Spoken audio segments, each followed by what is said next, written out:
All right, let's dive right in. Today, we're going to explore this really incredible ancient story. It's all about a crisis, a 50-year-old secret, and a cure that just sounds impossible. But trust me, it's a tale about integrity that has a powerful lesson for all of us. So, right off the bat, this is the big question, isn't it? How can simply admitting something out loud possibly cure a lethal snakebite?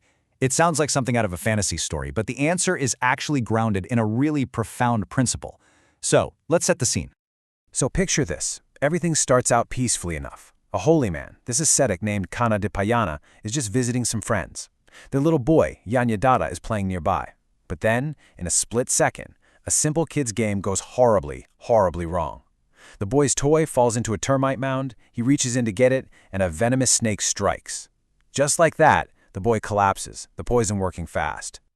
Can you even imagine their panic? They're terrified. They rush to the one person they think can work a miracle, the holy man. They're literally begging him, do anything, use your medicine, a special chant, whatever you have, just save our son.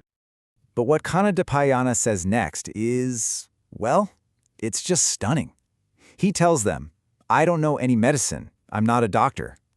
Instead, he offers something totally different, something powerful, and honestly, pretty mysterious. He says he will perform a sakakriya, an act of truth. This is the only hope he can offer them. So you're probably wondering, what on earth is an act of truth? Well, to get how it could possibly work, we first have to uncover this deep secret that Kanna Dipayana has kept completely hidden for over half a century, a secret about his own spiritual journey. And this is where the story gets really, really interesting. You see, when Kanna Dipayana first became a holy man, he was on fire with inspiration and devotion. For the first week, he was all in. But then, for the next 50 years, that feeling was just gone. He kept up all the practices, he wore the robes, but that inner spark, that spiritual joy, it had completely vanished. And that's the big question, right? If the passion was gone, why didn't he just quit? Why would anyone put themselves through 50 years of a life they didn't even feel connected to anymore? Well, the answer really gets to the heart of who this man was. You know, his reason for sticking with it wasn't about feeling good. It was about an incredible, deep-seated integrity.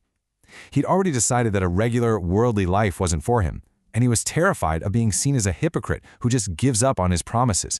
He still believed the path had merit, even if he wasn't feeling it. And the wildest part? For 50 years, he kept this struggle totally to himself. No one had a clue. Okay, so let's get back to the dying boy, because this is where that intensely personal, painful secret becomes the key to an unbelievable miracle. This is where it all comes together. So there he is, in front of these grieving parents, and he walks over to the poisoned child. He places his hand on the boy's head, but not to channel some kind of magic energy.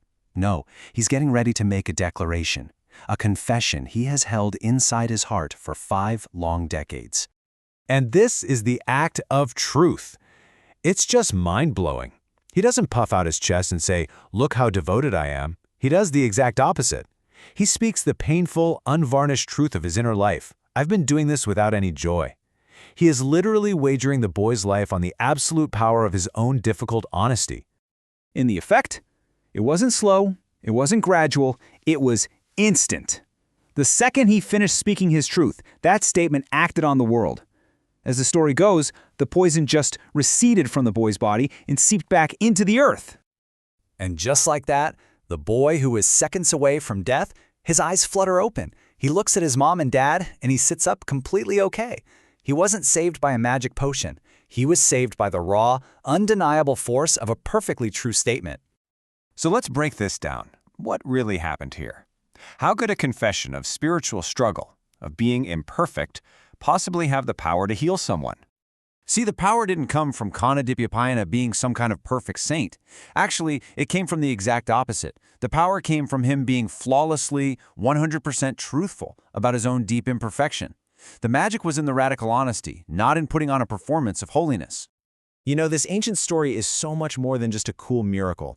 It's actually a timeless model, a blueprint for integrity that's incredibly relevant for us today. So here's the takeaway, a path we can all actually follow. First, be radically honest with yourself, just like the ascetic was. Acknowledge how you really feel even when it's tough. Second, uphold your principles. Stick to your guns even when nobody's watching and you're not getting any reward for it. That's real integrity. And finally, understand that true strength comes from being sincere, not from pretending to be perfect. And that wraps up our explainer. The story of Kaniha-Daibayana really shows us that there is an immense power to be found just by living an honest life. So, we'll leave you with a simple blessing that really echoes the spirit of that truth. May you all be happy.